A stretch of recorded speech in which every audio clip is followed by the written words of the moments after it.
Now. Oh, yeah, we're live.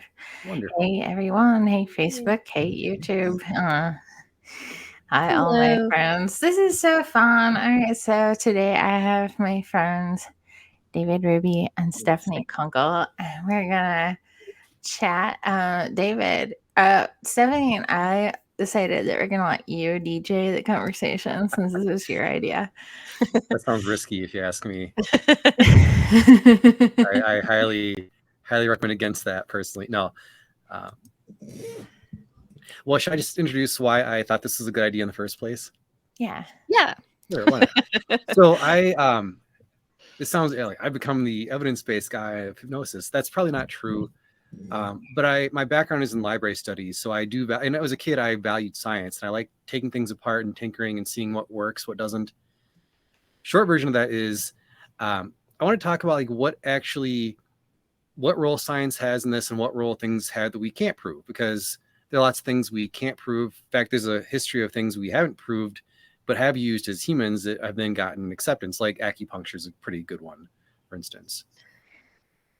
Yeah, So that's true. and I thought you two are, this sounds like a judgment, but it's not. But you two are more into some of the woo than I know. It sounds terrible. I feel terrible. But you two might I'm not be offended.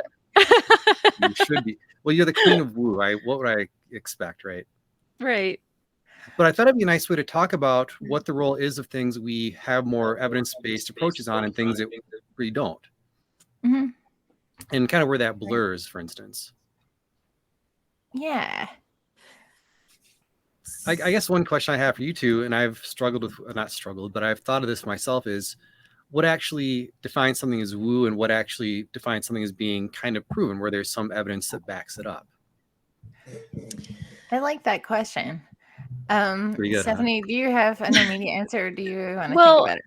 well, I mean, I guess let's define what we mean by woo first. Yeah, that Right. Yeah. I had that thought as I had this topic. I'm like, well, woo could be anything. Woo was described as anything where it's not really proven. You can't really prove it to be true. And that could be lots of things.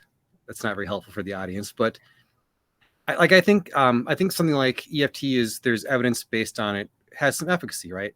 You can look at studies, they've researched it, it works for various things. But they haven't proven that there are necessarily these energy paths that it interrupts or anything like that. Right. Yeah, it's the unexplainable, right? And I wouldn't necessarily say that it's someone's belief system, because I do think that you can believe in something that is not accurate. But I think it's phenomenon that hasn't been adequately proven yet by science. Yet Yeah. we still get this phenomenon like across. When I think about my woo, I'll just tell you where I'm coming from with it, is that I enjoy having the psychological freedom to try on different perspectives and to just kind of give myself over to the way that I can experience them without having to wonder what is real. Because I think that especially like when you get into the hypnotic perspective, there's like what is real and what is not real, and it kind of depends upon like the layer of consciousness that you are addressing. For example, an archetype. I talked to a magician in another one of these conversations. He embodies that archetype of the magician, but also the magician is an archetype that's like separate from him. It is something that he interacts with. And I think that we can do that with all kinds of different archetypes. We can do that through all types of different lenses. Like another thing is like one of the ways that I describe astrology or my relationship to astrology to other people is that I think about science and astronomy is like looking at the world through a telescope. And I think about astrology as looking through a kaleidoscope. It's like something that it adds like an interesting, I like that metaphor. yeah, it's like it adds an interesting dimension to the way that you can think about things, and ultimately it offers you an insight into your own mind. So I guess that is kind of how I think about woo. It's like being able to unabashedly, unafraidly, like being so secure in myself that I can give myself over to a certain perspective. But also, I want to reserve the right to ask questions. And also, at the same time, I don't want to impose like what I think about all that stuff that can't be proved onto others. Like, I want to offer maximum Same. space, agency to other people to make up their mind about what they think. Same. Yeah. What she said. Good answer. Yay! Way to You're go, so Marion. good at asking questions. Thank you for that question, Dave. Yes. So how important do you think it is to, if at all, to base how you frame hypnosis with clients or practice partners as something that's provable or something that is real, as opposed to having something more metaphysical as like a frame or like a metaphor, so to speak?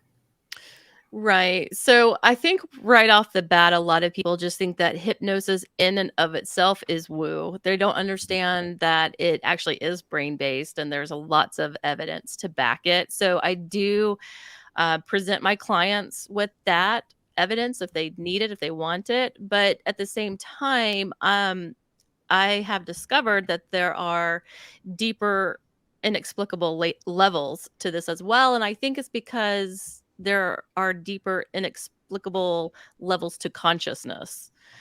Sure. Because as you know, with my technique, the profound somnambulism protocol, I get in touch with the subconscious and the higher self and the collective unconscious and angels and even source.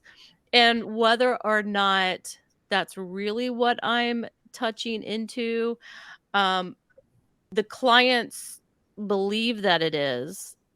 And I don't do that type of work on someone who doesn't already have that belief system. As long as you believe in any kind of higher power, it doesn't matter if you're religious or non-religious or, I wouldn't do that with an atheist or something like that, or non-theist. Having said that, if it spontaneously arises in my hypnosis session, I'm going to go with it. Yeah, that was what I had. Two things I wanted to say about that is that I have had clients spontaneously have like spiritual figures show up in their hypnosis session even without my suggesting it, and even without them saying that they had that belief system to begin with. And then I've also had like if I do know somebody tells me up front that they fervently have like a passionate religious belief, I feel like the best way for me to serve them is to actually like use that and bring that into their healing session, because that is something that they really believe in. Right. I have an approach that is, I think, maybe sort of riding the fence a little bit. I try and keep my beliefs or lack thereof completely neutral. Mm-hmm. Can I give a shout out to someone, because I feel weird using her as an example. Please do. Melissa Tears has this class, I think it's called The Atheist Guide to Past Life Regression or something like that. Mm-hmm. And not that I'm atheist, but I think that's a brilliant way to look at it. Whereas if that is your belief, that can be something that, you may view it as if it's actually real. Yeah. If you have no belief, and if you think that's total hogwash, so to speak, so what? It's still a metaphor your unconscious brings to the table. Oh, totally. And I had no real belief in it when I first started doing past life regression. But the reason why I started it was because I was getting requests for it. Yeah. And my line of thinking is, whether this is real or not, it's coming from the subconscious. It's real to the client. They are experiencing it. So their experience is real. Yeah. And whether this is a metaphor for whatever they're going through, or whether it's really a real past life, Right. who am I to judge, right? I can let the judgment be on the onus of the client, and I can reserve judgment and just conduct the session. So that's how I started conducting my past life regression sessions, without even the belief of reincarnation. Yeah. Although I will say that my belief has changed after 15 years of doing this. I do believe in reincarnation now. But so do but like again, how many it's just a Buddhists. belief. It's just a belief. We don't have like 100% knowledge. It's just a belief. It's just a belief. It's just a belief. I don't know. I mean, I can't There's no real good way to test it, right? Right. But I think that at the level that you're experiencing it, that's not really what it's about. It's not about determining objective truth. It's about helping somebody to resolve an issue, usually. That depends, though. I didn't mean to cut you off. I'm sorry. No, I go Go ahead. ahead. I Right. think that was the end of that thought. Go Oh, ahead. well, Cut off thank Mary. goodness. Yeah. Because I've had people that have made a few requests, and these are the clients that to be honest, I will say I'll pass on, where they think this is absolutely real. I want to go to this factual past life and resolve this thing that I'm sure is really happened. And it's not about this life or resolving an issue. It's about going in a time machine and finding out some truth that I can't guarantee is or isn't. And it'd be hard for me to like buck up against, belief of however many practicing Buddhists that think there's reincarnation or any metaphorical, energetic thing that I maybe can't explain scientifically. But I don't want to feed into a belief that I don't want to act as if something is guaranteed to be true and it may not be. It could be something that, Yeah.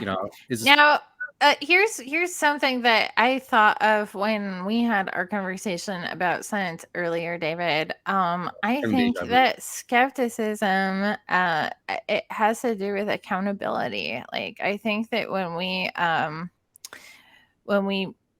have boundaries about what is woo and what is science, that kind of is a way that we can be accountable to each other. Otherwise, if you have some phenomenon that other people can't verify, what basically you're saying is that you are an arbiter of truth that's not subject to verification. That is basically like edging into cult leader territory, So we don't want that. We want to be accountable to each other. And I think that that's what the scientific method tries to do, is provide accountability. But I think that it is important that we also have like a domain where we hold it in a different way, so that we can have the psychological freedom to experience what we need to experience to achieve the results that we want to achieve. And I don't think that science and spirituality have to be at odds with each other. In fact, I don't even believe in the supernatural. I think it's all natural. I think we just don't understand some of this phenomenon that we experience, Yeah, usually under a religious context I or a think I spiritual. even mentioned that when I spoke to a classics class about the role of hypnosis and healing and medicine, because it's like kind of like the modern day witchcraft is basically what you were saying. And that was kind of what I was saying, is that I don't really see this as something that's outside of scientific phenomenon. I think it's something that we could understand if we spend some time with it. And the more we learn, I think it's possible to understand or to find out what's going on. I think Right. Robert just kind of agreed with you, actually. Oh, One hi, thing, Roberta. Roberta, I'm sorry, Roberta. I misread. I think Roberta makes a good point, actually. Science can't explain everything. There are things that science hasn't yet explained. When I was in a past life, I was a medical librarian, and it was fascinating because I did research for the physical therapy department was down the hall for me, right where Stephanie is. I'm looking, actually. But they had me do research for things like acupuncture, which has a rich history in China. And if you asked about acupuncture when I was a kid, it was seen as this like hoax or something. Well, now you can go on PubMed or on Google Scholar and find all sorts of articles where it's used for all kinds of things. So there are things we haven't yet explained. We haven't fully verified or debunked or figured out what it all means. Yeah, and I think even when you start to explore that territory, there's bias in science, even wanting to touch it or tackle it or let anything be published, even when there have been some good experiments done and they can be reproduced. If it's a little too woo, it's not going to get published. So this is going to Yeah. be swept under the carpet. Nobody's going to touch it because of ego and reputation and all of that kind of thing. But I really do wish science would embrace it a little more so we can get a better understanding as a whole. I think. Yeah. Oh, go ahead. Yeah, I agree with that. I mean, do any more? What else, Yeah. David?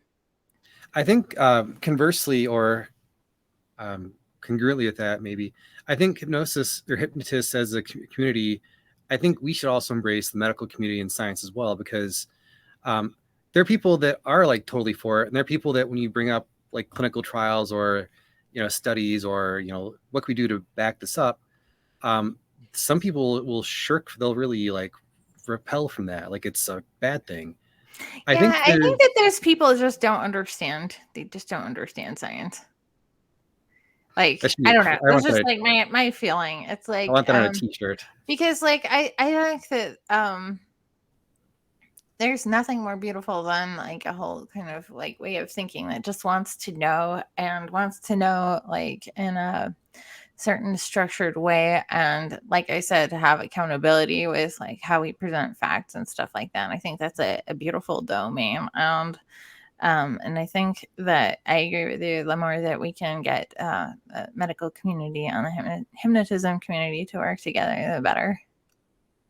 Yeah, I think we just have to get some egos out of the way on both sides to get that sort of integration.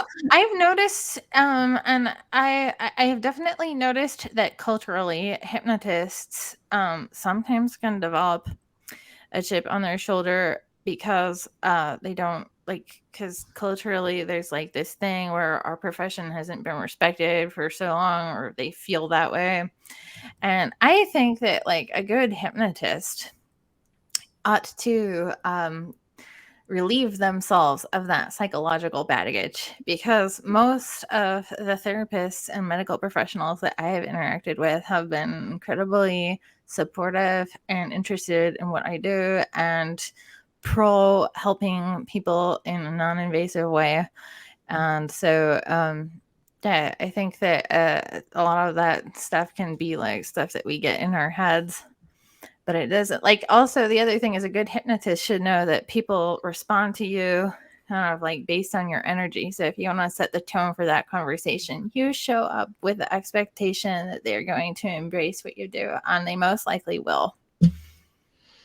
Yeah, and I've been doing a lot of studying on the science of consciousness. And if you want to get in some really like thick, heavy stuff, try to study consciousness.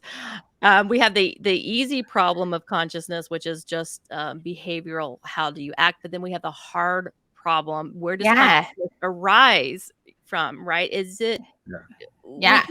Well, that's kind of what I was trying to get at with the conversations about AI. And I was trying to get some people that are more knowledgeable about tech and consciousness to come talk about the hard problem of consciousness. Like, what actually makes consciousness emerge? Because right. It could be that there is like, I mean, and also it depends on how you define consciousness. And we don't have like a single good definition of consciousness that we can all agree on, much like hypnosis. But there, like, AI is at a place where like a lot of the things that you could spit out about what defines consciousness would apply to AI now. Sure. Yeah. And is it all brain based? Is it bigger than the brain? We know that you can touch certain parts of the brain and that can turn on or off some things like speech or feeling of floating or release DMT or whatever, right? We know that we can do that. But is the brain there as more as like a radio, and you're just sort of like turning the dials and you're tuning in to consciousness, but if the radio gets broken, then it's not going to work properly? Or is consciousness like the radio, it's in and of itself, right? I apologize. We have all these messages, 17 messages that I haven't seen yet. So I'm just going to go through them. Okay. And so that's sort of like the deeper question that I like to ask. And I've also I do a lot of study on near-death experiences and DEs, because I've had a couple of out-of-body experiences, which is a little different, but and I'm trying to figure out what's happening. And what's interesting to me is some of the phenomenon that's reported while they're out of their body, and they hear everything that they see the doctors, they see where people in the room are standing. If, let's say they're on the operating table and they've left their body, they're floating on the ceiling. This is and this story is is all over the world and Sure. across time, right? And across culture. So it's not just like a few Sure. people saying, hey, this weird thing happened. You get this story over and over and over again. And then then the doctor says, hey, how do you know what I said? Or how did you know, the nurse was standing over here in this corner or whatever? Sure. How did they know? Their brain or whatever was being operated on and they were technically dead for a little while before they came back into their body. So that My tells me that I'm not sure. I believe that the brain is the radio in and of itself, or that consciousness is the radio. The point of science is to have a theory and keep trying to prove it wrong. which is Correct. definitely true. Correct. My one response to, as far as the near-death experience, I like how you pop egos up as I'm talking. Thanks, Marion. Bad joke. No, the one I got thought it. I had as far as people in near-death experiences is even if the brain is not functioning as it should be, unless you have an EKG or something strapped to your head, you can't tell what's going on necessarily. But there's the brain in the head. There's also the heart and gut brains. There's neurology throughout our body. That's true. We still have the ability to like spatially be aware that people are around us, to hear things and make some cognition. Where I struggle is that I can't prove that there is or isn't a God or an afterlife, or that if you're having a near-death experience, you're not floating out of the body. It could be that, or it could just be our brain making sense of sensory details from whatever avenues it is able to. I guess where I struggled, this isn't really like I don't really have like a direct point, but it's interesting to look at what do you do with that? Do I let people believe that this is like an actual thing, whether it's they're talking about a near-death experience or alien abduction, because Marion did a podcast on that not long ago. Do you engage with that as if that's reality, or do you adopt a more neutral stance that, well, all I know is what we're able to kind of prove in this shared consensual reality? Yeah, if you go down the rabbit hole even deeper, then it gets into, are we even creating our own reality? What do we believe in? And is that emergent of our, but like, is reality emergent from our particular beliefs?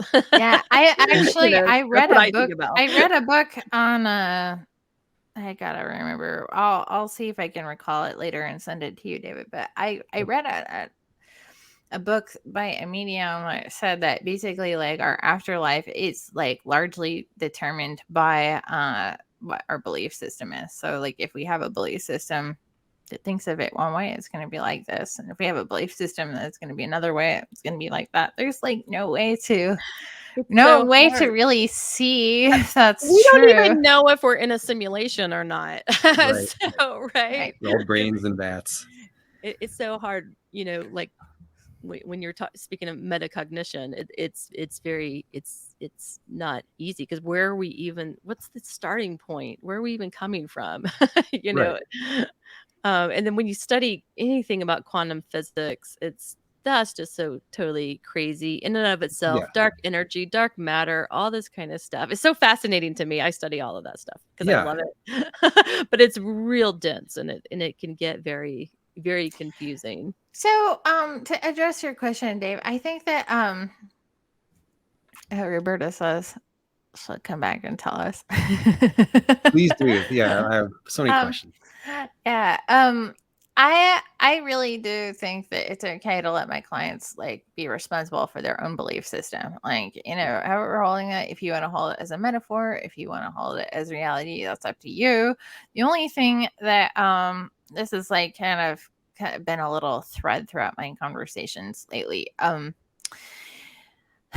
When it comes to spiritual beliefs, like in hypnosis sessions, I want to hold a space for the client to have the best possible outcome, and I also want to pace their expectations so that we can have like an experience that aligns with what I feel confident we can accomplish in the session. Right. It's always the outcome that matters anyway, not my belief system, not their belief system. It's did they get results? What is the bottom line here? Right. Well, right. It So is fun to ask example, this like question. if somebody, this is like classic example, if somebody like wants to cure cancer with hypnosis, I want to hold a space where their body can heal.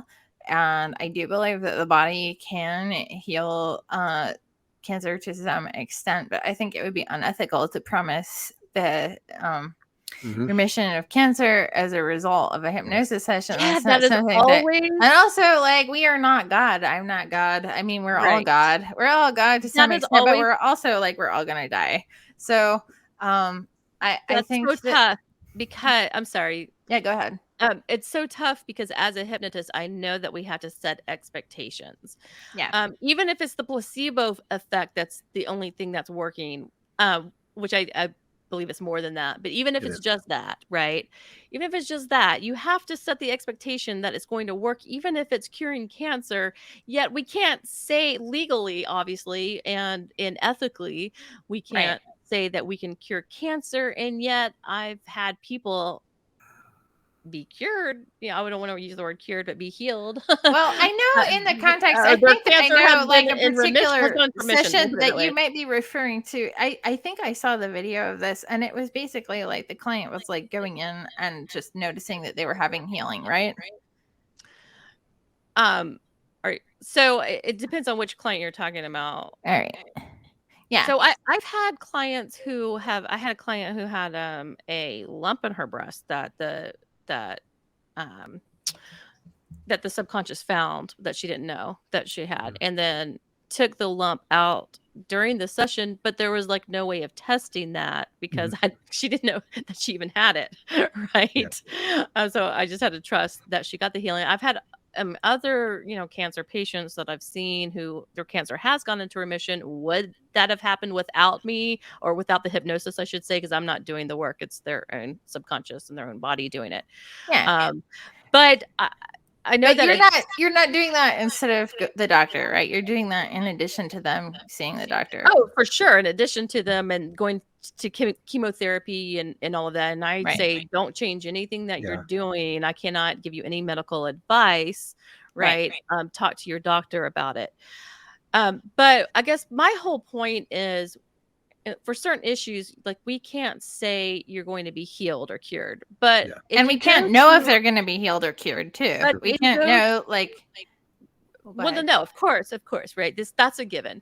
But if people Right. go to a faith healer expecting to be healed, expecting to be cured, and they said, the Holy Spirit is gonna heal you, and and then hits their Right. head and you're healed, and then they have a Totally. healing. I think that's because they had that expectation that they were going to get a healing, right?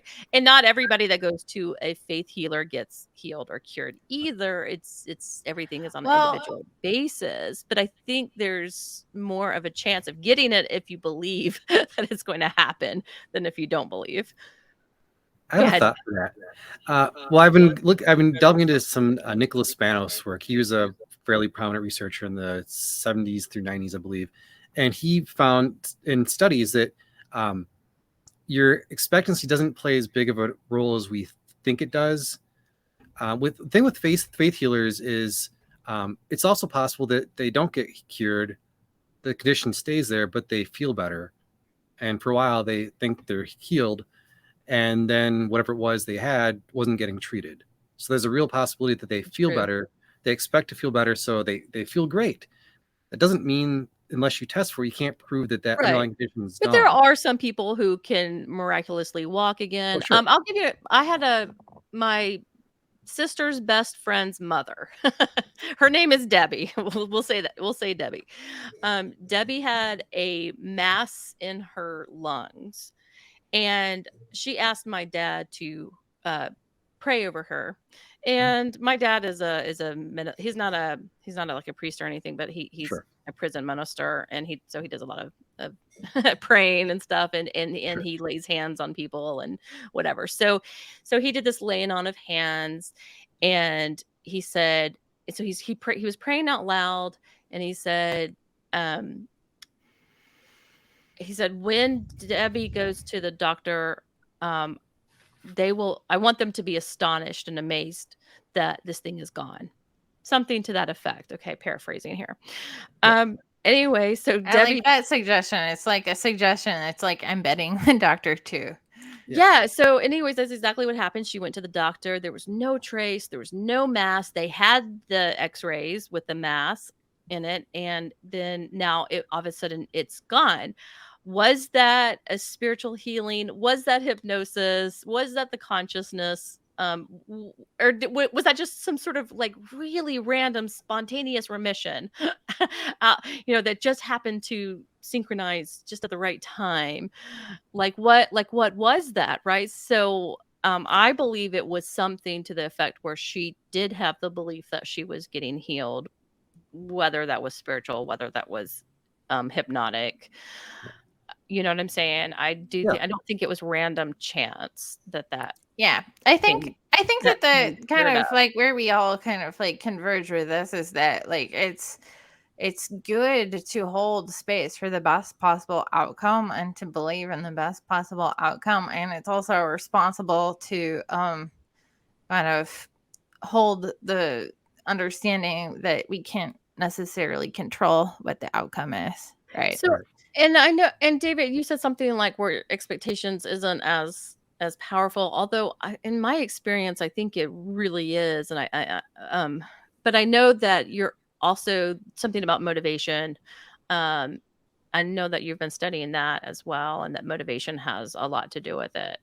And also, we could even go into secondary gain Sure. for people not getting the healing that they're seeking, right? Sure. With the praying example, one thing that struck me is that, let's say that it worked, for whatever reason. Um, Again, this is kind of playing the X Files debate where there's like a scientific answer and like a more mystical answer. Had to drop the X Files in this, I guess. Um, if it worked, that's great. What I don't know, and I think this is the fascinating part, is that I can't know. Is Right. it something that was like a miracle, like a some divine intervention? Was it? Did the belief and expectancy lead Debbie to be in a better state for her body to heal naturally? Right. And I guess this isn't related to this story exactly, but what I have a problem with is people saying that hypnosis, and I don't believe this, and please God, don't do this, but when people say that hypnosis will cure your cancer, it'll cure COVID. And I cringe because what's that based on? Because one, where's your proof? And second, Right. like that's something ethically and morally and legally, oh God, you can't do that, but people do. Agreed. And if you have nothing to back that stuff up, then, and you're saying that as a cause effect, I have a huge issue with people doing that. I really find that horrible. 100%. And I'm still looking for, and I've been doing this for 15 years, and I'm still trying to find the right language to use where they still get the expectation of the healing without me taking the power out of it. Yes. Right? Yeah. So I, go ahead. I used to do which I wouldn't recommend any hypnotists out there don't do this either, but I would try and get I would try and explain it away. Oh, it's just this, your brain doing this, and the unconscious doing this. Yeah. It's like, you do don't we want to, need to remove all the magic from the experience in order to set realistic expectations? Like, yeah, probably not. But we no, also like, I do really want to like coach people. Like, I want to coach people into a productive relationship with their own relationship with, um, if you want to call it God or all that is, or their own healing, whatever it is. I want to Their coach them into perception. a productive relationship with themselves too. Yeah. So I don't want them to see me as the arbiter of that, or to like, the one that holds the power over that. I want Right. to hold and support a wonderful space for them to connect with their healing. Same. I mean, I think really the most important part of our jobs is just to hold space for them to yeah, go within and figure it out from within. And whether that's going in and them having a powerful conversation with their concept of God or spirit or whatever, then that's totally. I, I've just seen so many powerful things happen when my clients do that, when I give them the space to do that. Totally. It's and what is it? Like, what is this? Yeah. What is happening? And what is happening when the subconscious is talking through my clients to yeah. me when they're saying that the client is dreaming, they're having a dream, and yet they're talking to me at the same time. What is this? What am I talking to? You know, it's like it's coming through the person, and it's talking about them in third person. So it's so strange, and it's even stranger as like when the collective comes through and they start saying we in our, right? Yeah, you know what I think is really cool and What is that? witchy and wild is when I have something that I learned or realized or became aware of, and it seems to initiate some sort of change in somebody that I may not even have been talking to at the time. But like I've noticed when I've done like healing in myself that like you can see this ripple effect of people that I'm connected to or something inside them shifts. And I think that is work that we do, but I don't even know how to like put that in a bottle. Like, but I do believe that that's a thing. Yeah, that makes sense because on like energetic levels, then I know about it. I know enough quantum physics terminology to sound like I know what I'm talking about, but that's way beyond my pay grade. But on some level, we are like connected. You know, like there can be particles across the universe that are connected, move in sync. You know, there's energy shared between everyone in the world. That's maybe a bit woo, but there are connections. You know, from our subatomic particles. So I guess my not to make it about me, but the compromise I've come up with is I try and rely on the evidence based and the science and the medicine to say, here's what we can kind of demonstrate seems to be true. And then the other stuff is I try and leave that as open interpretation because I don't know. Like one of my fun stories is I'll say a client who went deep into trance and all of a sudden God, like Big G, God was talking. I know that's less uncommon than I may have initially thought, but have you had God come through in sessions?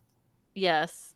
Yeah, it's intimidating, right? Like, what do you say? I've had what identified itself as source come through and talk to me personally. The client had her eyes open, yet she was actually dreaming. She didn't remember the session.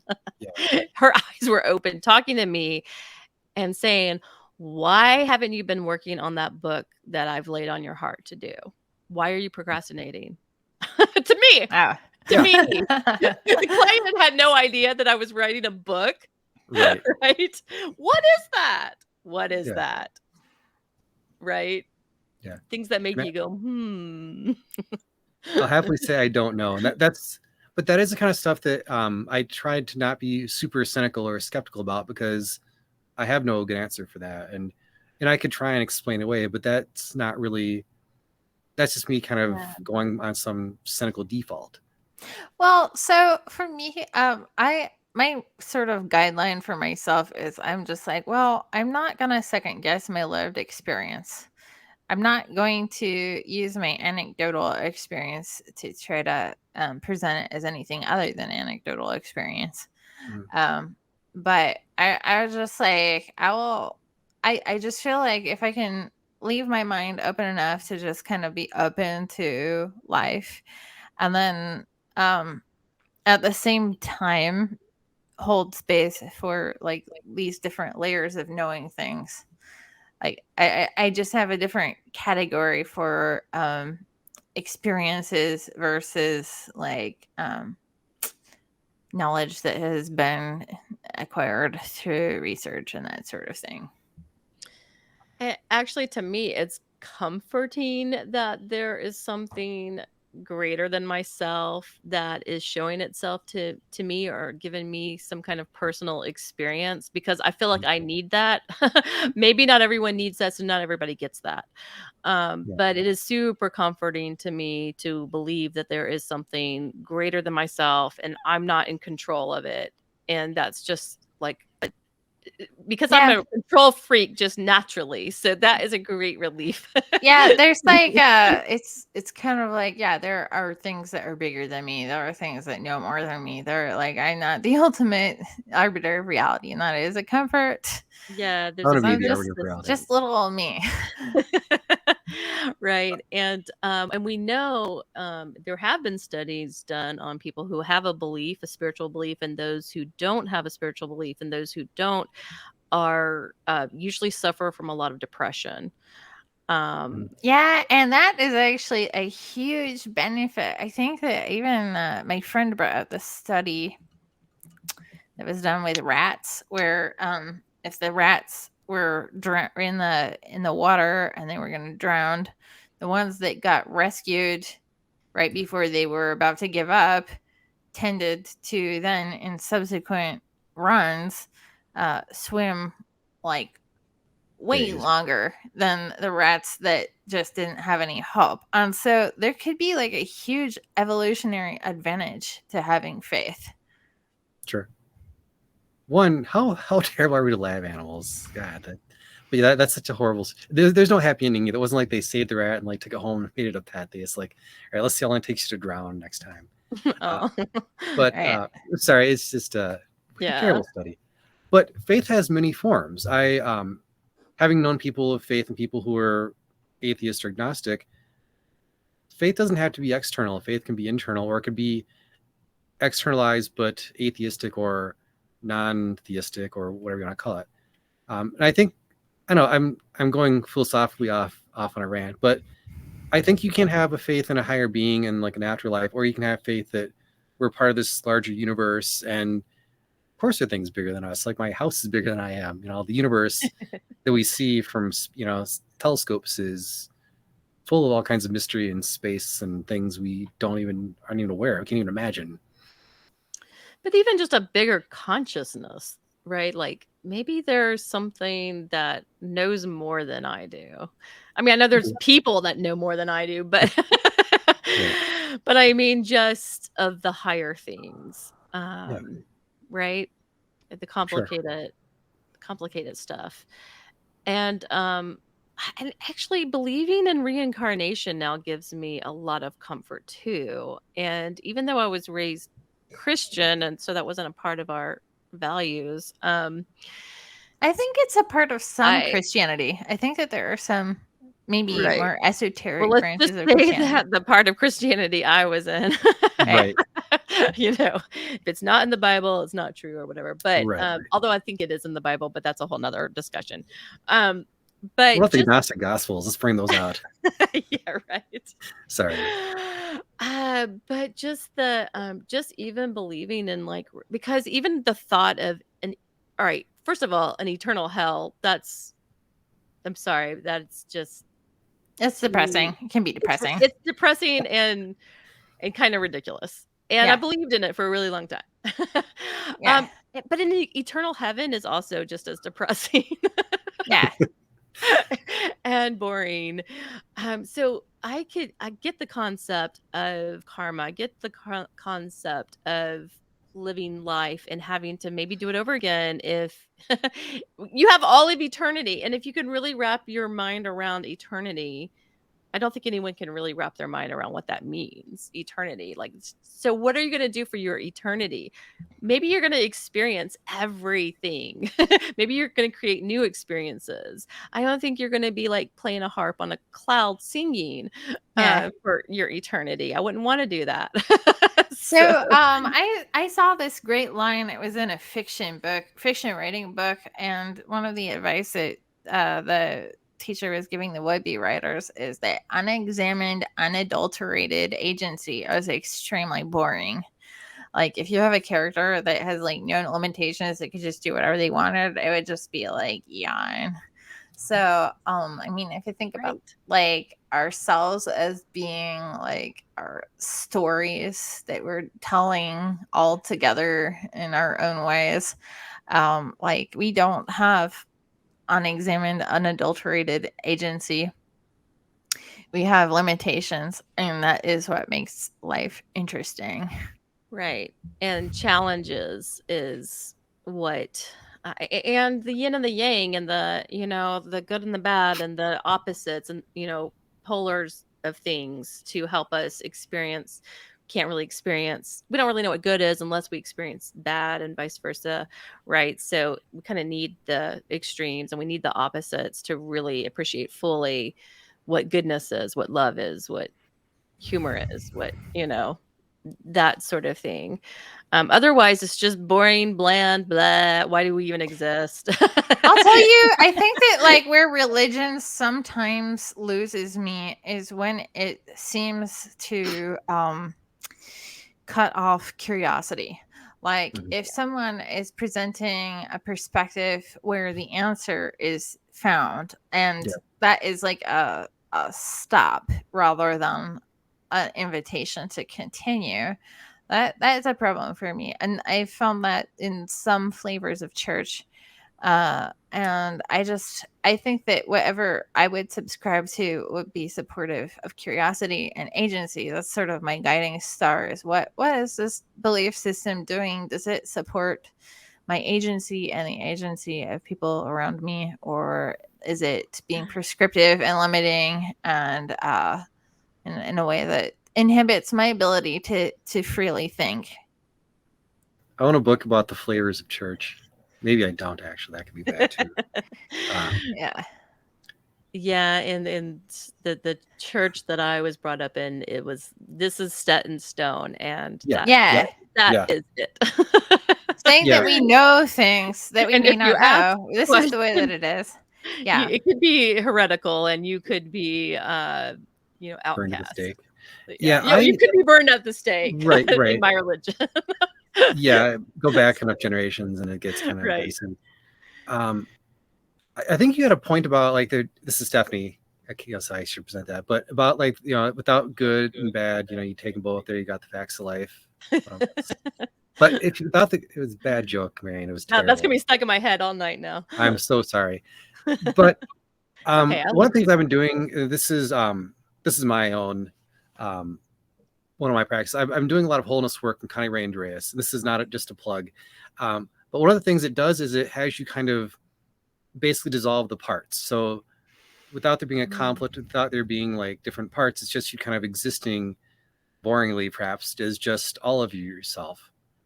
My point of that is that when I'm in wholeness, when I'm doing that sort of process, or meditation or something like that, or in trance, where I'm just kind of outside of time, so to speak, it's not boring. It's just kind of existing. There's not really conflict. There's not really those concepts. I would imagine, though, after an eternity of doing that, you would want to do something different, though. Well, you know what I mean?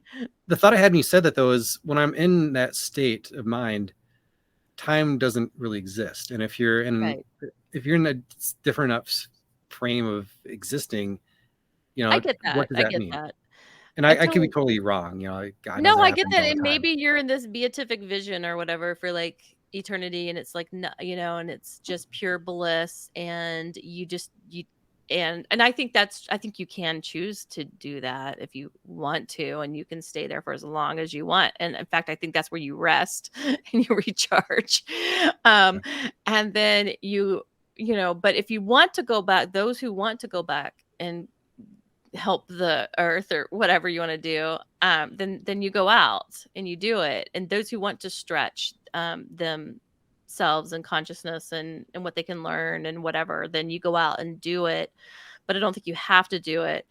I think it's a choice that you can make. I do think that there is some sort of free will with all these sort of individuated parts of the whole. If you want to call the whole source or God, from which everything emerged from, we all emerged from something, whether it was some little spark from the Big Bang or something else more spiritual instead of material. We all came from something. We all emerged from something. And my belief system is that we return back to this thing, but we can go out and return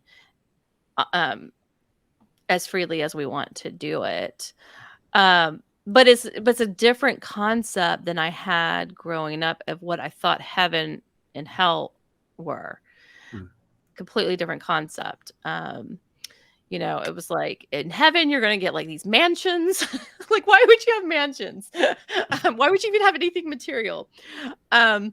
Sounds like And Georgia, I actually. think those are I think those are actually metaphors, but no, that's supposed to be real. And you have these bodies that are still almost like they're human, but they're still material. And I don't know. Um, haven't quite made up my mind on that. If you can actually have some sort of transformative materialistic body, maybe you can, like those who walk through walls. Um, but where am I going with all of this? I think I just had a different, I don't know. And maybe it's whatever your belief system is, like Marion was saying, is what happens after you die. Maybe you do go to that place. It reminds me of the Simpsons episode. Yes. Waiting for Simpsons reference. Thank you. There's like some episode where there's like the Protestant heaven, and then there's like the Catholic heaven. The There's Protestant go heaven ahead. is like boring, like fields of like golf, like they're playing golf and they have these houses and they're just so being very, you know, um it's like whitey heaven, right? Like very Yeah. waspy. And then like the Catholic heaven, then you see like like Russians and you see like the Spanish and the Italians and they're doing it all up in and all the Right. stereotypical thing, and they're like dancing and partying and having fun. And Bart's like, I want to go to Catholic heaven. But I think it's like whatever, it could be just whatever your belief system is how your consciousness goes. Then that's another question we could ask. Does the consciousness go on after the body? Of course, right? Sure. So I think I've been thinking a lot also about like ambiguity and not knowing, and I think that it takes kind of a, maybe I would characterize it as maturity, since this is like what I have matured into, but I don't want to like sound like that's like more than other people that don't think this way. But I think that, like, a common pattern that I see in people is that they're raised with a certain religion and then they get to a certain age and then they question everything and then they reject it all. And I think that like maybe like part of growing up and learning and evolving is to learn to like see that there is ambiguity in the world, that there are things that we don't know, and be comfortable with uncertainty and be open to experience, be open to things that challenge our beliefs, and just yeah, I guess I'm rambling a Yeah. little bit. And I really am grateful for my strict religious upbringing. I'm really grateful for it. I did find a deep spirituality in it. Mhm. There was a lot of rules and stuff that were ridiculous, but I felt a very deep connection to God, to source, and I to me it's like a stepping stone, right? Yeah. And all of that, like all of that, whatever you want to say about the religion, but it connects you to like a lineage of culture too. And I Yeah, think that that's like absolutely. not to be dismissed. That's like extremely Sure, powerful. sure, yeah. And I come from an Italian background. Well, I'm half Italian.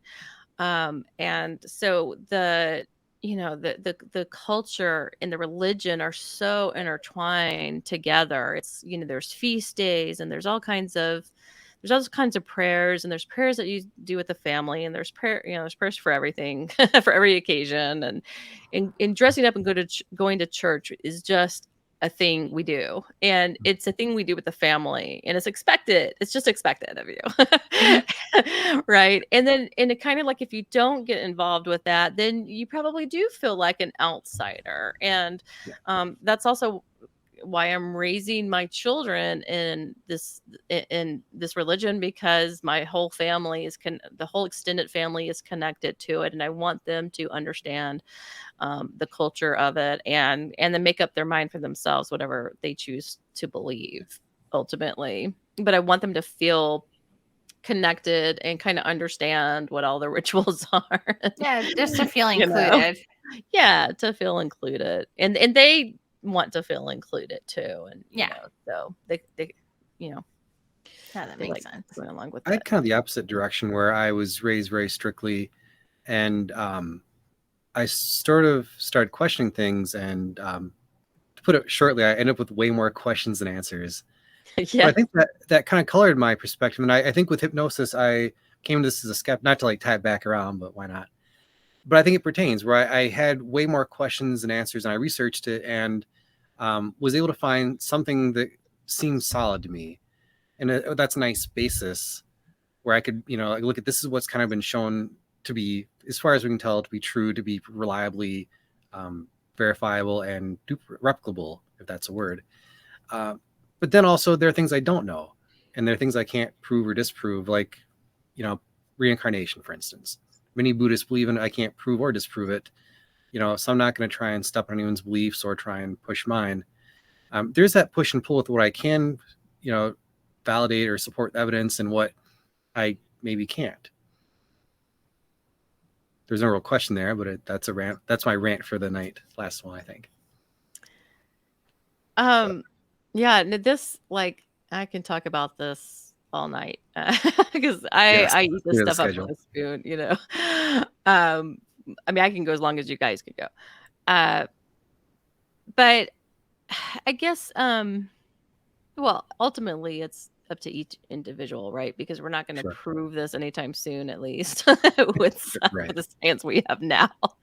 And I say go with what resonates with you, what makes you feel happy, what's not going to be depressing to you. There are some people in my life who I love very dearly who have no belief system, but to them, having no belief system, they want to just die and it just be gone and just nothing. And there just be a nothingness. And that is comforting to them. So it's like, okay, well, and they're not like a nihilist or anything like that, but that just brings them comfort to know that it just ends and it's just over. I think about like the way that we think as having like a lineage and a genealogy, and I think that like somebody responding by saying it gives me comfort to not think that there's life after death, I think that is coming. I mean, like, I don't know what their background is, but like historically the church has used belief in the afterlife to control people.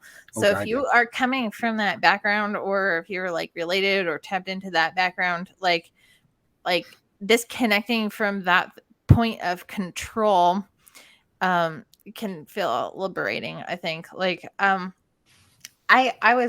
been thinking about this a lot too, just when we believe in something or when we want something, I think it can make us vulnerable to people who claim to be offering or solving or giving us that, or belief systems that are offering or solving or giving us that. Yeah, it can be just like it can open you up, but like I like think cult leaders or something like that. Is that what you mean? Pardon?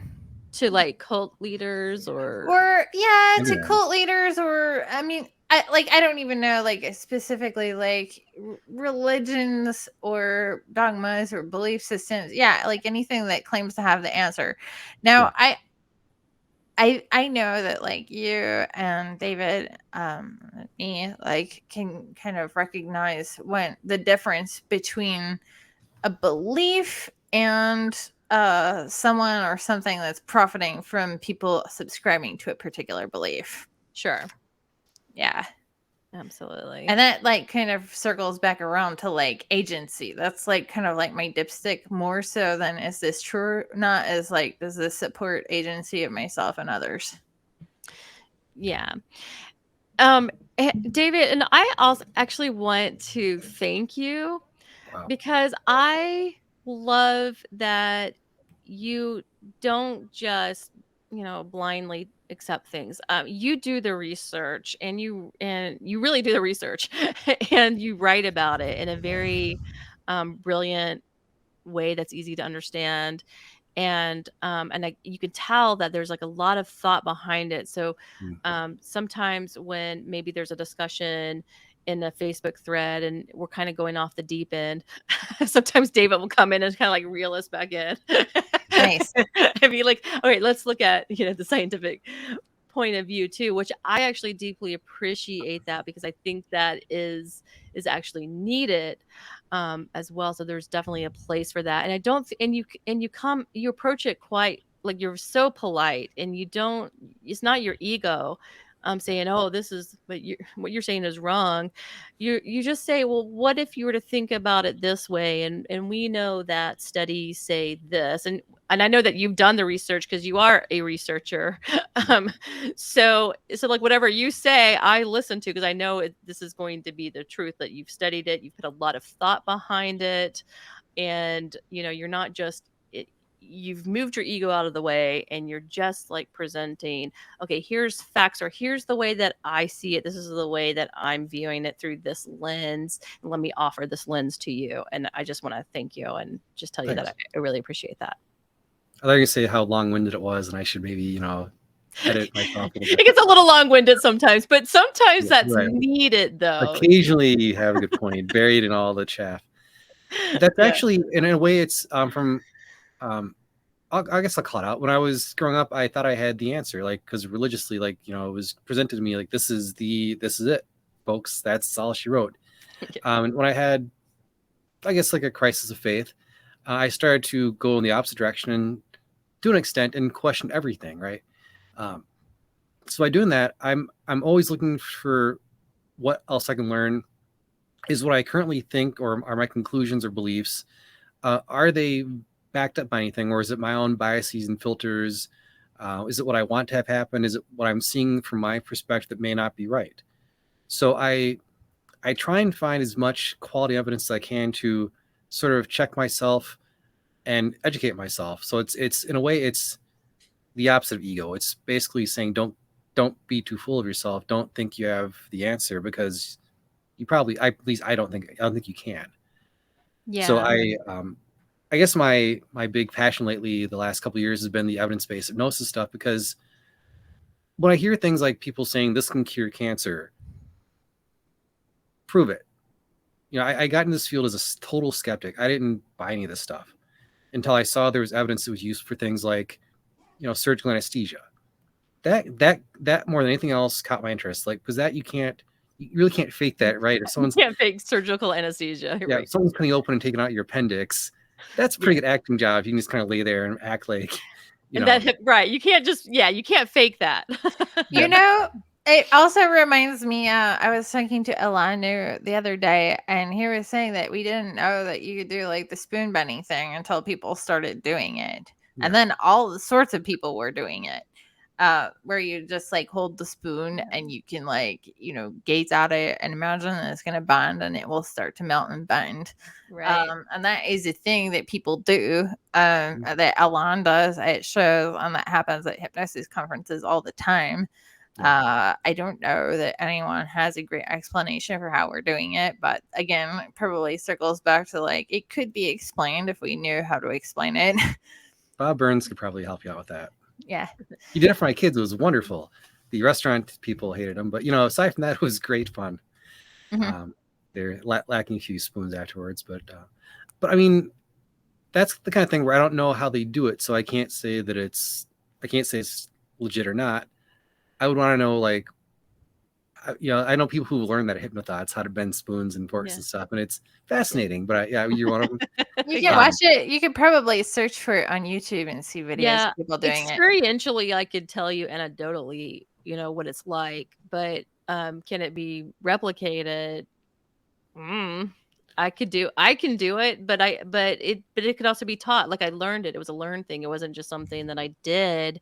But you have to get into a meditative state, and then the spoon, is this some sort of hallucination? I don't know, but the spoon feels like it gets very pliable, like it heats up, like you feel the heat. The spoon's pliable, and then you have about 4 seconds to bend it, and then it hardens again, and it's hard to like bend it. Like, can you bend the spoon just with your brute strength? Yes, you can. I've done that too. So I've done it both ways. So that's why I feel like there is something to it.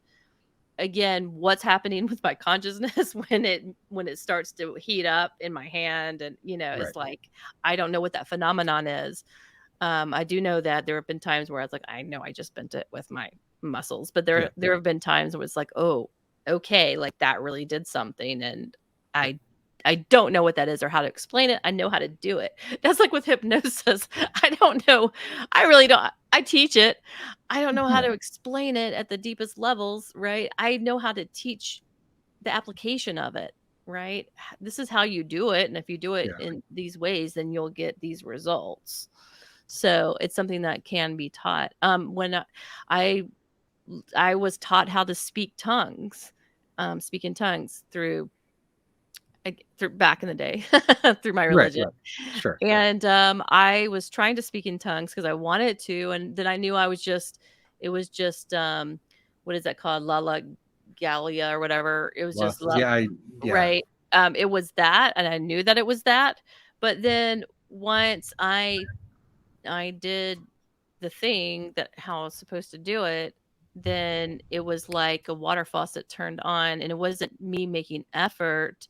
It Right. was just something coming out of my voice that was definitely it was this feeling that I had. I could feel some sort of spiritual connection. Something was coming out of my mouth. I didn't know what I was saying, and I knew that I wasn't the one like producing those Right. sounds. I was just allowing those sounds to happen, Right. if that makes sense. Yeah. Um, yeah, Glossolalia is what it's called. Had to look it up. glossolalia. Okay, yeah, Yeah. glossolalia. So, but I knew when I was doing that because I would be like, okay, I know that's just me speaking gibberish. But when it actually happened and I had Yeah. experience of it happening, and I can still do it even today, Yeah. but I know that it's emerging from me, but I'm not controlling it. Right. Like I'm not trying to make something happen to make something happen. You know what I mean? Like Yeah. I can't even explain it, but I can feel it. I know when it's there, and it's something that can be learned. I Yeah. even think that this can be learned, but it's something that can be learned. And if you do something in a certain way, Yeah. um, sometimes I think, well, was that just a post hypnotic suggestion that if you do this in a certain way, then you will be able to speak in tongues? Um, it could totally have been. Could Yeah. totally be that too. I've had visions. I had a vision of Jesus when I was in my early 20s, which I thought was real. And I had an out of body experience at that time. So I thought maybe I was dying. I came back to my body. Yeah. But then I go like, oh, wait a minute. Now I can create hallucinations for people. Did I create my own hallucination just without knowing it? Did I spontaneously hallucinate? I think that Jesus was sitting on my bed in my room, you know. And, so then, so all kinds of questions always come up. It's like, oh, there's a part of me that like, oh yes, I want to believe that that was really Jesus, and another part of me is like, okay, but also I know that you can create hallucinations and Yeah. as well. So what Yeah, is both can be true. I think like, I hear music a lot going through my head. Some of it is stuff that I've heard before and some of the stuff is like totally new. And now that my brain can create it also, like it could be like tapping into some sort of music that exists outside of my mind. Who even knows? Yeah. Yeah, I've had that too. I've had music where I've heard it from outside of me, not like inside my head, but it wasn't there. There was no radio. Hmm. Nothing was playing on the radio. We're like, I've had smells just come to me where I'm like, I'm smelling roses everywhere. Hmm. Yeah. But I know that there's no roses anywhere around me, right? Am I hallucinating that? Or is this some sort of spiritual Yeah. phenomenon happening? And then what does that mean? Again, supernatural is the natural. It's just a part of the natural that we don't understand yet. It's just super. Yeah. The thing is, some of those things have explanations. Like hypnosis, they can tell us like what's going on in the brain whenever someone's in when they're doing some hypnotic process. And the glossolalia, I think I said that right. Like they've kind of studied that and they have ideas what that is and might be. And they found is that it doesn't meet any structure of any language, but it's tapping to something that that you can just do. You can make those sounds, but it's Right. not language as far as there's no structure that would have any meaning. Yeah, except that then there's other people, like let's say we were at this revival type of thing, and other people were interpreting what the people were saying. They did like the people who, so I don't know. Sure, But but I mean, is it's that like, what what is the that word? about? Is that what it actually? Was that what they actually were saying in meaning, or is it just someone heard it and made their own meaning that was based Right, on their own? exactly. So I mean, Exactly. I guess my thing with and this is actually going somewhere, believe it or not, with Okay. hypnosis and the glossolalia, well, they can at least look at it and say, well, here's what we've seen. Here's what's going on in the brain when you're doing these phenomena or this, making these sounds or whatever it is. Well, I want to see him do that with them bending a spoon, right? Because was it Randy White? I think it was, like the great skeptic destroyer. That's Oh, not what they yeah, call him. what was his name? Randy. Yeah, Randy somebody. I don't think Anyway, like he would examine that stuff. People would do these Right. things they said are supernatural, and he would debunk them. Mm-hmm. I'm looking, not that I want to debunk, but I want to know the mechanics. I want to know like what's going on when someone bends a spoon like it's hot plastic. What's going on with that spoon from like an infrared structure? What's going on in the person's brain? Are they going to trance? Is it hallucination? Is it real? And I'm just being skeptical. That's why I want to know what I can prove, and I want to know what I can't, and where those two kind of meet. I'll kind of step back and leave space. Right. And also what is happening neurologically. Yeah. One person is not going to necessarily happen to the next guy Sure. either. So it's not always going to happen. And they've looked at, I just looked at a study, and they showed like differences in like brain waves from like low and high hypnotizables, and they had like, they called it neutral and waking hypnosis and like the deep trance stuff. So obviously there are differences from the individual, from whatever the procedure is. And again, I'd be lying if I said I had all the knowledge of what, all the studies say and what all the, theories and philosophies are. Because I wish I did, but I don't. That said, it's fun to learn the stuff anyway. But, I mean, I know some of the things we know, and I know some things, or we think we know, and the things that we, have no concrete explanation for. Right. Yeah. Because, everybody's brain is wired differently. So like my son who has autism, his brain is wired much differently than the rest of the families. But he can tap into some areas of his brain that we can't tap into because it's wired differently. Yeah. And then behaviorally, he's, harder to control behaviorally because of those, because of the way his brain is oriented. And that's an extreme example, but I think we all have, we're all on some spectrum. And so it's hard to measure. It's hard to get 100 people to have the same results. It's hard to duplicate the same results across everybody because we're just all so different. We're just wired so differently. So I think that you'll get different like when you're doing brain scans, I think you'll get different results depending on the person. Joe Dispenza measures the brain when he's doing his meditative thing, and then he sees like the total brain light up, and when their total brain lights up, then that's when they get their healing or whatever. Yeah. I think that there are differences, but there are also patterns. Like there are certain recurring patterns that seem to show up when people do meditation or they do hypnosis. And if you get enough people, you'll find what those ranges are. I don't think it's meant to be like a singular, this is what hypnosis or meditation looks like, or what happiness looks like. I mean, those can mean different things. And I think there's a range, but there are also certain commonalities that tend to show up. Sure. How's that for riding the fence? Right. And that's why we can't, use the same technique on everybody, right? When we're doing our hypnosis sessions, it sort of depends on the person, and then we kind of go with whatever they need. Go ahead. I was going to say, I just want to point out, like, it's probably an evolutionary advantage for us to think differently. Like, for there to be, like, such a diversity in the way that brains respond to different things. Because if we all thought the same way, then as a society, we wouldn't be able to respond to things necessarily. It pays off to have a big group of people that think differently rather than to have them all the same. Because if we all thought the same way, then we might be more vulnerable to threats that we don't know about. Yeah, for sure. We'd all be like automatons, right? Just like our government wants us to be. Manchurian candidates. Yeah, exactly. It's all Brave New World. Anyway. Right. So I've gotten jaded the last, few years of life. It's been a real downward spiral. I kid, but no, I think you're right. I think in some ways, many of us, joking aside, I think there's a push for us to be alike, be very similar. But diversity has a lot of advantages. I mean, genetic diversity has advantages. If you don't want to, to all get sick with the same disease, different ideas allow you to do things in ways that might be more advantageous. If we all thought the same way, then there'd be no Steve Jobs. And wouldn't that make it? If we all thought the same way, it would be like a different, like, I think that even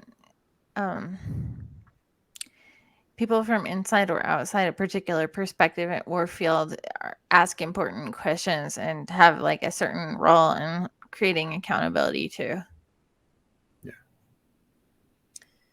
Yeah, and I guess why I even brought that up is because when we're talking about measuring things, we have to duplicate it over and over and over again and get the same results. But that's just so hard when you're doing it on the human brain.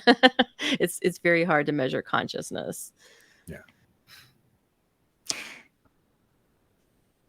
Yeah, I think that hypnotist perspective is, how can I intimately connect with this person and help them in the best way that I can to get the best result possible for them.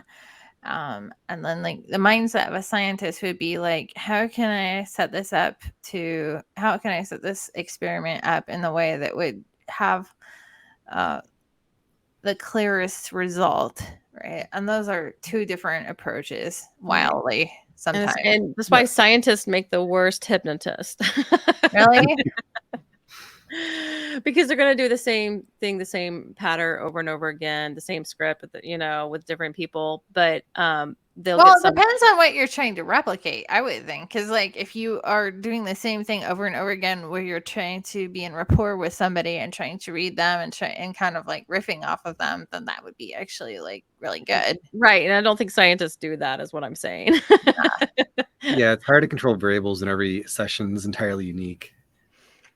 Yeah, I don't know. I would be curious to see like someone actually design and run a study on hypnosis and see how they control for the variables and how much.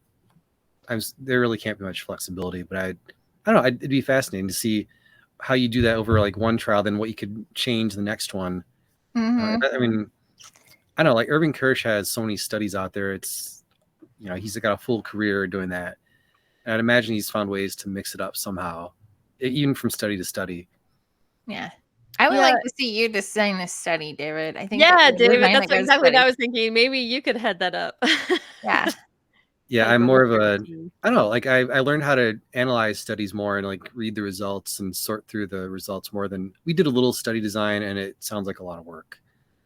But I think I would love to do that. I would love to be able to design one and try and guide it in a direction that would be more productive than just, I think a lot of the studies are based on some outdated ideas of what hypnosis is and can be, and what some of the techniques and some of the languaging can and can't be. Right. I don't know. Well, Milton Erickson, if you read anything on him, he has quite a bit, right? Yeah. And he has tomes and tomes. I have books that are this thick, volumes of books in my office. I have maybe a dozen books about this thick on the subject of Ericksonian hypnosis. But Milton Erickson never once himself wrote a book, a script, anything like that, because he said that it's so individualized. His big thing was utilization, right? And fitting the client to the structure that they need and not trying to force them into your own structure. He said he would never write a book because how could you? Because everybody is so individualized that there just isn't one way of doing it. There's not one protocol. There's not one script. There's not one, so he didn't want to give the impression that there was. Yet he's like considered this genius, and he has all of these books written about him and all these people writing about what they think he did. Right. And no, this is covert, Ericksonian conversational hypnosis or whatever. They're just making that stuff. They don't know. So other people are trying to dissect his genius, but I think his genius was really in really studying the individual and utilizing what they brought to the table and not forcing his own will upon them. Yeah, one of my pet peeves, if I can go, I'll make this a short rant, Marion. I know this is taking up time, but people say that like what they say what Ericksonian hypnosis is, and when you talk to his students, they seem to really they recoil from that, because what we call Right. Ericksonian hypnosis is really like his storytelling techniques from like when he was a very geriatric old man who Yeah.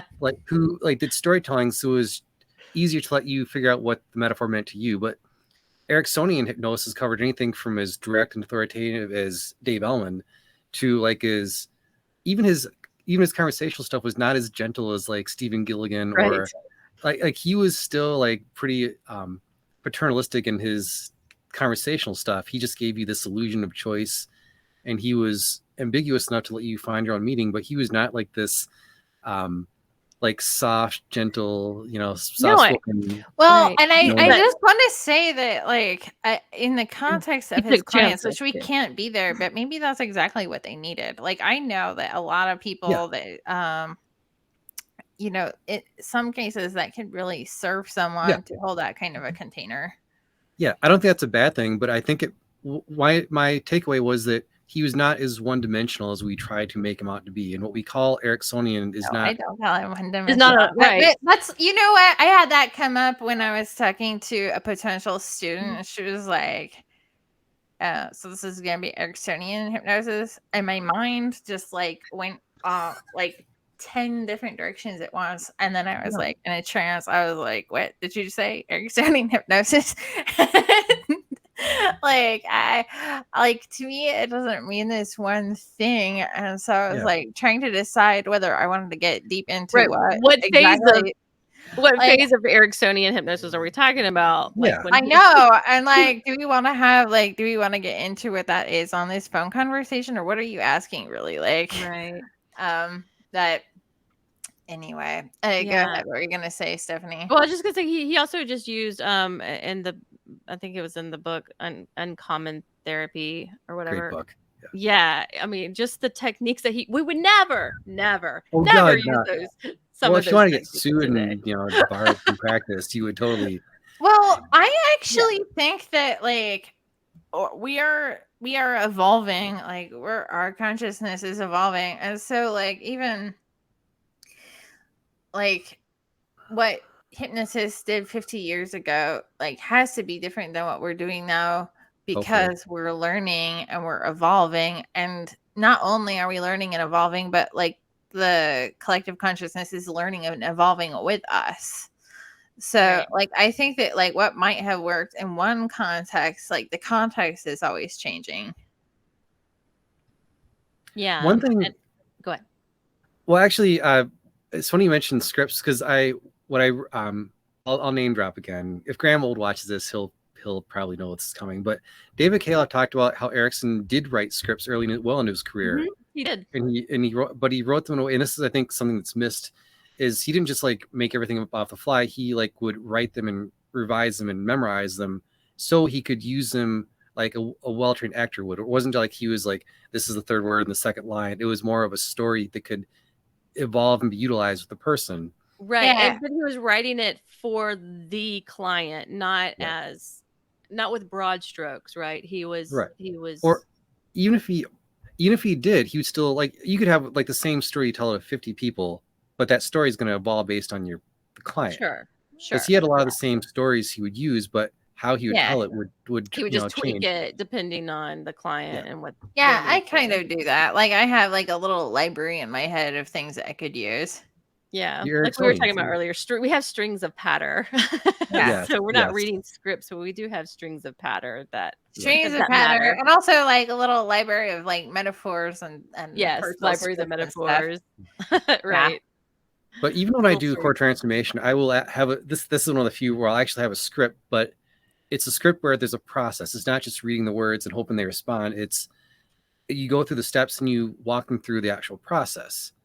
And I throw that out there because I'm a big fan of core transformation, which is not an ab workout. It's a technique. For anyone watching who doesn't know what that is, it's Connie Ray Andreas's stuff. But we went through a lot of like learning what the script was and what it meant, so you could not rely on the words in order. It was based on processes. Yes. So even when you have, this is going left field, even if you have a quote unquote script, use it as a process, not like a magic spell where you have to get every intonation right like Harry Potter. Right. Because you don't, unless you have a wand, then maybe that makes a difference. But I don't. So Yeah. Well, that's how I feel about with my own protocol too. Like I do have a structure, I do have a script for students just so they can get an idea of what we're going for, but I don't ever yeah, want them to use my words. I want right, them to use their own words, but I just want them to get a deep understanding of what we're doing. Why are we doing this step? This is the step that we're doing. And you yes, should say something similar to this, yada, yada, yada, yeah, because of this reason, yada, yada, yada. And if you know what the reason is, then you can come up with your own words, yeah. right?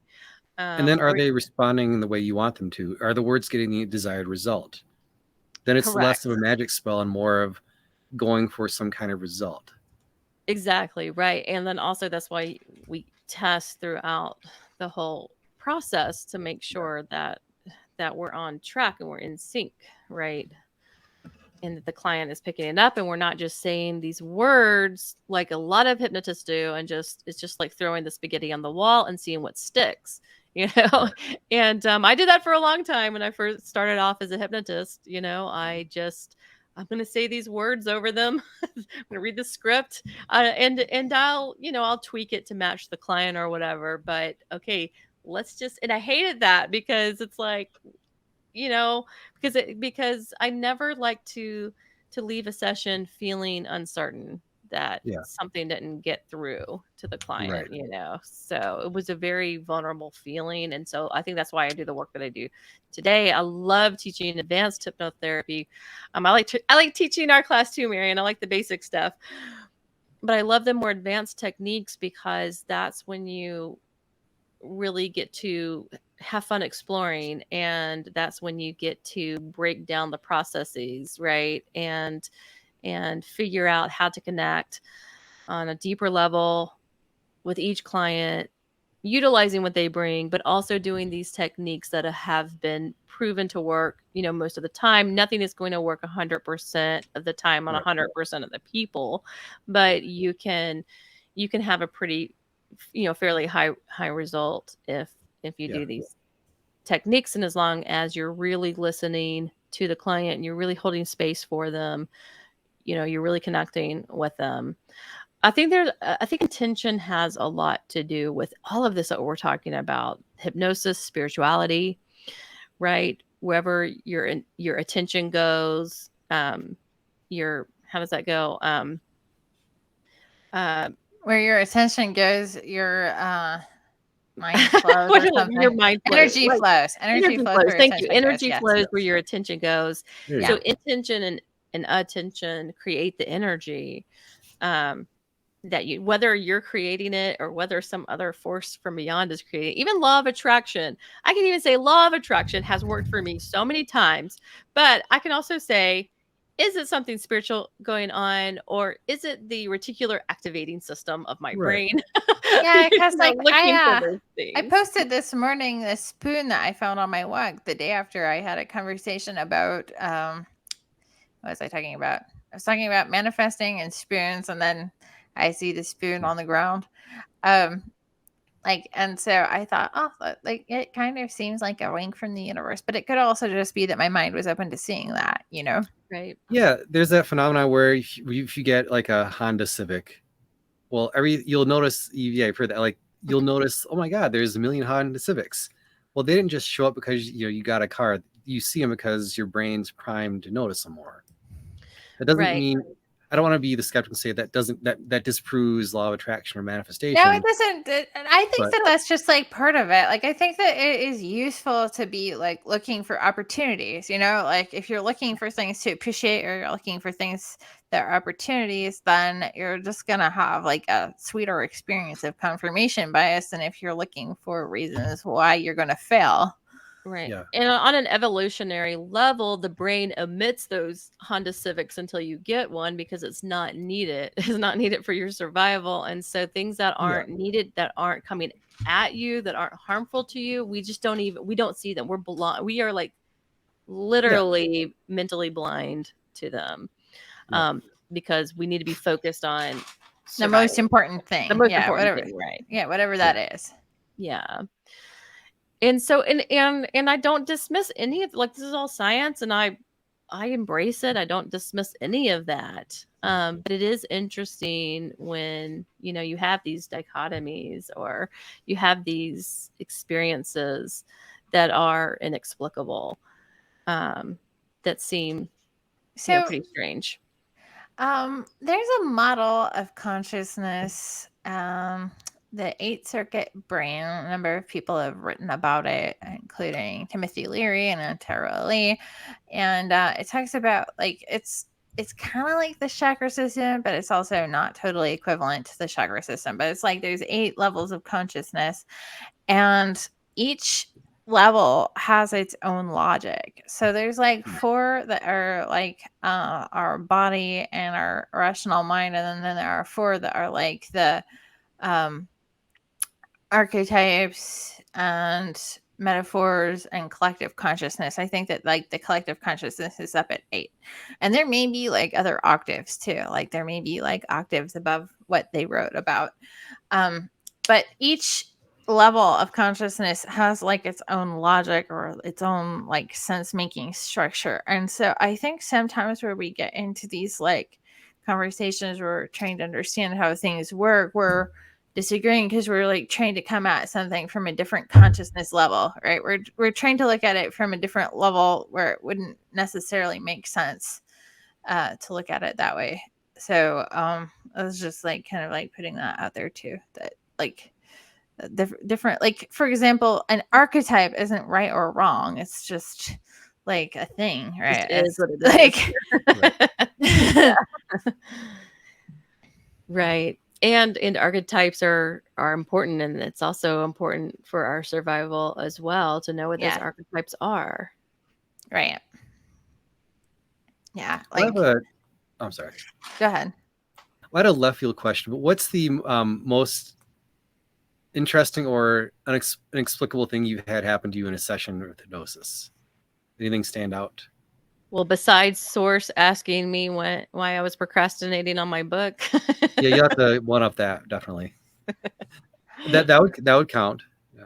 I had that weird experience where there were 2 other people in the room and they both were aware of what the one having the hypnosis session, like they both saw the same thing. I didn't have this happen, but to me. But you ever hear of Charles Tart? Refresh my memory. He was I don't know if he's still alive. Actually, he did research in hypnosis, and he has a book all about altered states of consciousness. That's the trippiest book you'll ever come across.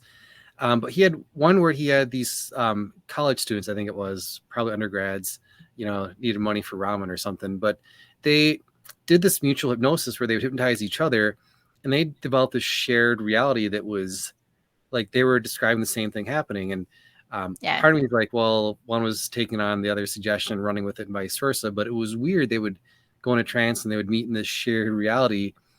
And then I wonder if how much that's like mirror I've had, neurons and how much it's like energetically sharing and suggestion and whatever else. But it was I've fascinating. had okay, I'm sorry. Because that just Yeah. triggered a memory for me that I've Okay. had that experience with this one client that I've been working with for 5 years. Now we know that hypnotherapy is quick therapy.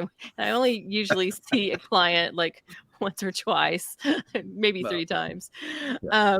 But with him, it's just this whole other thing. And so and he's an analytical observer, and he wants hypnotic phenomenon, and so he's been Yeah. getting it very very incrementally.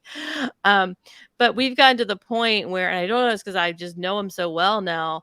um, if I go into trance while he's in trance, I'm saying things that he's already seen before I say them, and vice versa. Yeah. That is really trippy. Once I told him to go into the scene where he was on this lake in this rowboat, and there was this cave in front of him, and he was going to go through the cave. He said that that I described perfectly this recurring dream that he had that started in childhood, where he's sitting in a rowboat and he's going, except that Jesus is in this scene and standing on the water right in front of the cave that he's going to go into. So the only part I didn't get was the Jesus part, but I got the whole rowboat, and I don't even think he was thinking about it. But it was interesting that I had some sort of connection, and I could see it very crystal clear in my mind. And I'm visual, but I'm not so visual that I see details. I can, I know what a door looks like or car looks like, but I'm not seeing like details. But in this experience, I was seeing like the crags on the rock and the the glinting of the ocean. You know what I mean? Like I was seeing like very detailed stuff. So I thought that was actually pretty cool. And another thing real quick, that I don't know how mind-blowing this is, but I just thought it was like really neat, where I had a client who couldn't speak English. And so, but they brought a translator with them and one of their family members. And I was doing the hypnosis, and the family member was translating it. Just, I don't know if they were putting emotion into it or I have no idea, right? Because I usually put emotion, I put intention, I put feeling into it. I don't even know. But this person was just dropping into deep somnambulistic hypnosis, just like with a translator. So I thought that was like one of the coolest things ever. Again, maybe not mind blowing, but I think that's cool. I've had the experience where, like, listening to somebody speak on the phone in a different language, I can, like, if I don't work too hard at it, I can kind of like understand what they're saying, even if I don't speak the language. Yeah, there's so many nonverbals you could pick up on. And yeah. Oh, David, you look like you froze up a little bit. Did I? Hope not. I think I can hear you, but I can't see your video. It's frozen. It's perfect on my end, Marion. I don't know. Someone's asking where they can find the replay. Well, they said seriously brilliant, which is always a nice. Yes, let's not leave out the seriously brilliant part. Yeah, awesome. Okay, so the replay is gonna be it's gonna be on what platform are you watching on? I can't tell from your comment. Right. We have this going to YouTube, Facebook, Twitch, and then I'm also going to give the downloads to David and Stephanie for their channels. So it will be on all of our YouTube channels. All of our YouTube and all of our Facebook channels for all of our YouTube, all of our Facebook. And cool. And yeah, glad. Thank you all who joined us. We appreciate your presence. If anyone watching wants to chime in or say anything or ask anything, you are free to do that too. On Facebook now. Okay. Cool. And that's probably why we can't see their name. Maybe some of them I can see and some of them I can't on Facebook. It's not consistent. Fantastic. Cool. This is a great idea. What a wonderful. Yeah, thanks for suggesting it. Yes, thank you. Yeah, David put this together, and I love it. So thank you. Yeah. Cool. I've been looking forward to this discussion all week. So fantastic. I wasn't filling with dread or anything bad. That's good. No, it was a lot of fun. Thanks for joining, and Marion, thanks for hosting. Yeah, thank you for moderating. Thank you for coming, Stephanie. This was fun. Yeah, likewise. Thank you. You didn't bring any wine though. That's very disappointing, Marion. All right. Gonna hit